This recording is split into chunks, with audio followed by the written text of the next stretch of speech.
Hi, icon న్యూస్కి స్వాగతం. నేను మీ సతీష్. ఈరోజు మనతో పాటు ముప్ప అంకమరావు గారు ఉన్నారు. వారితో ఏపీలోని వివిధ రాజకీయ అంశాలపై చర్చిద్దాం.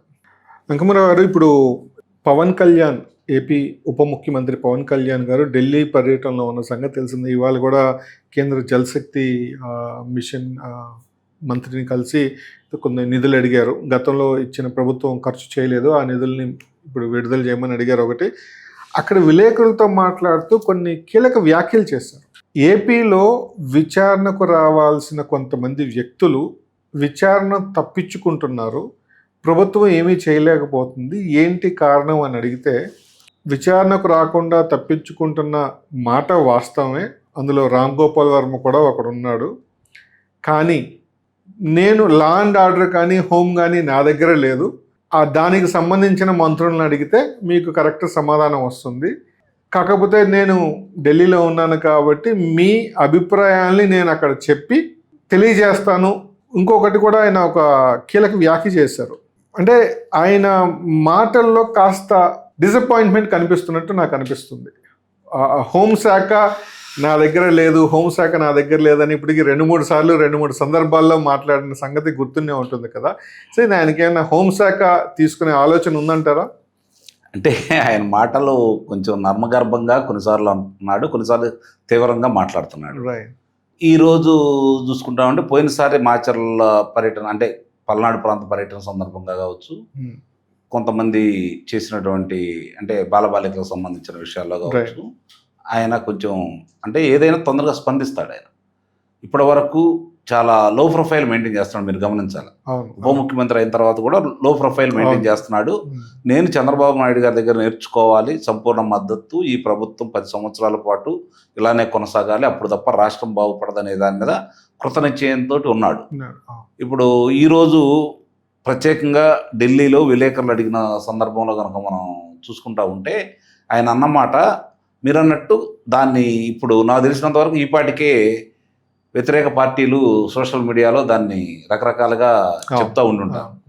సహజం కూడా అది, ఎందుకంటే వాళ్ళకి కావాల్సిన ప్రచారం లభించినట్టే. అంటే త్వరలో ఏమన్నా ఆయన ఇంకొక మాట కూడా అన్నది ఏంటి అంటే, గత వైసీపీ ప్రభుత్వంలో అత్యుత్సాహంతో, అంటే ఉత్సాహం ఎక్కువైనట్టు ప్రవర్తించిన అధికారులే ఇప్పుడు ఇంత చేతగానితనంగా ఎందుకు ప్రవర్తిస్తున్నారో అర్థం కావట్లేదు అనే మాట వాడాడు. దానికి అంటే అదే నేను చెప్తుంది, ఇప్పుడు దాన్ని ఆసరాగా తీసుకొని ఇంకేముంది, రేపు పొద్దున ఆయన హోంమంత్రి కాబోతున్నాడు, రకరకాలుగా చేస్తూ ఉంటారు.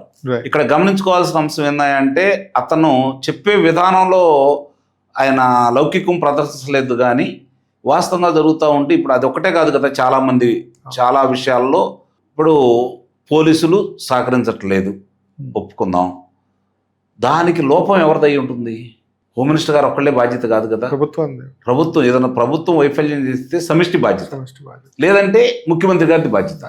అంటే ఇప్పుడు హోంమంత్రి గారిని అన్నాడా లేకపోతే ముఖ్యమంత్రి గారిని అన్నాడా? ల్యాండ్ ఆర్డర్ అనేది ముఖ్యమంత్రి గారి చేతుల్లోనే కదా. అంటే ఇలాంటివన్నీ కూడా వస్తాయి. అదే లౌకికం ప్రదర్శించలేదని మాత్రం నేను ఒప్పుకుంటా, కానీ గతంలో ఆయన మాట్లాడిన దానికి ప్రభుత్వం లేదు తీక్షణంగానే పరిగణించి ముందుకు తీసుకెళ్ళిన మాట వాస్తవం, కొంచెం కదలికి వచ్చిన మాట వాస్తవం. అలాగే ఈ ప్రసార మాధ్యమాలకు సంబంధించి, అంటే సామాజిక ప్రసార మాధ్యమాల్లో జరిగినట్టు కొన్ని విషయాల్లో వేగవంతంగా చర్యలు తీసుకుంటున్నారు, జరుగుతూ ఉన్నాయి. అదే క్రమంలో ఈరోజు ఇక్కడ జరుగుతూ ఉన్నాయి.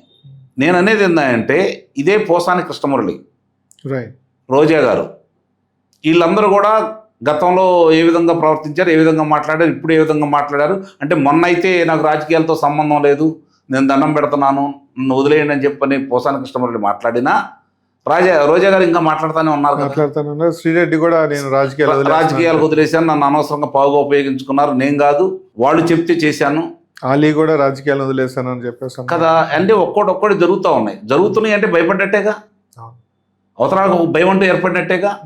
జరుగుతున్న పరిణామాలు పారిపోయారంటే భయంతో పారిపోయారేగా.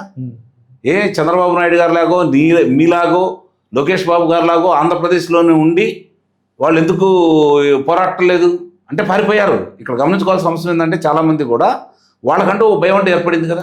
తప్పు చేశారు కాబట్టి ఆ భయం కదా, అంటే తప్పు చేశారు అది ప్రజలకు అర్థమైపోతా ఉంది కదా. ప్రజలకు అర్థమైనప్పుడు చర్యలు కనుక తీసుకోకపోతే, వాళ్ళ మీద ఎలాంటి చర్యలు తీసుకోకపోతే అది సమిష్టిగా ఇలా తప్పులు అవుతుంది. ఇప్పుడు చట్టం కల్పించినటువంటి వెలుసుబాటు ఈరోజు ఎవరన్నా అదుపులో తీసుకుంటే 7 సంవత్సరాల లోపు శిక్ష పడే అవకాశం కనుక ఉంటే మీరు పెట్టిన అభియోగం ద్వారా వాళ్ళకి ముందుగా 41 నోటీస్ ఇవ్వండి, తదుపరి మళ్ళీ రెండోసారి ఇవ్వండి. సహకరించకపోతే అప్పుడు అదుపులో తీసుకోండి అని చెప్పని ఇప్పుడు గతంలో చూసామండి. అంకబాబు గారు అర్ధరాత్రి కూడా ఆయన తీసుకుని వచ్చారు. పాత్రికేయులు ఆయన ఎప్పటి నుంచో ఉన్నటువంటి వ్యక్తి, 72 సంవత్సరాల వయసు ఉండే ఆయన తీసుకుని వచ్చారు. న్యాయస్థానం దగ్గరికి వెళ్ళారు. ఏం చెప్పింది న్యాయస్థానం? 41 ఇచ్చి పంపించాలి కదా, మీరు పంపించాలి కదా, మరి మీరు ఎందుకు అదుపులో తీసుకున్నారని చెప్పి బయటకు పంపించింది కదా. అలా జరిగితే మనకు ఉపయోగమా?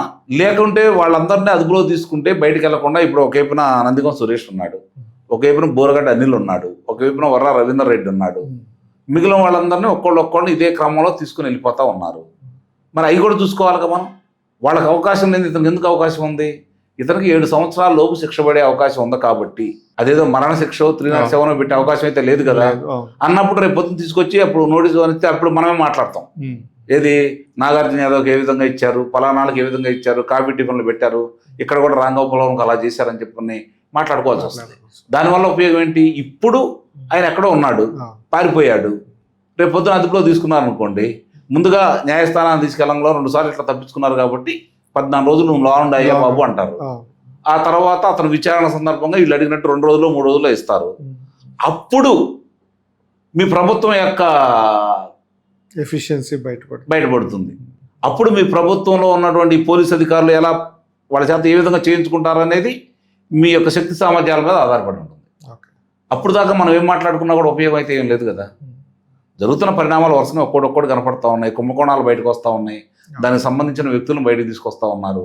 దీనికంటే కూడా సతీష్ గారు, నా ఉద్దేశం ప్రకారంగా మనం చూసుకుంటే ఈ మధ్య కొంచెం ఎంఎంఎస్ శ్రీరెడ్డి మీద కావచ్చు, పోసాని మీద కావచ్చు, లేదంటే రామ్ గోపాల్ వర్మ మీద కావచ్చు.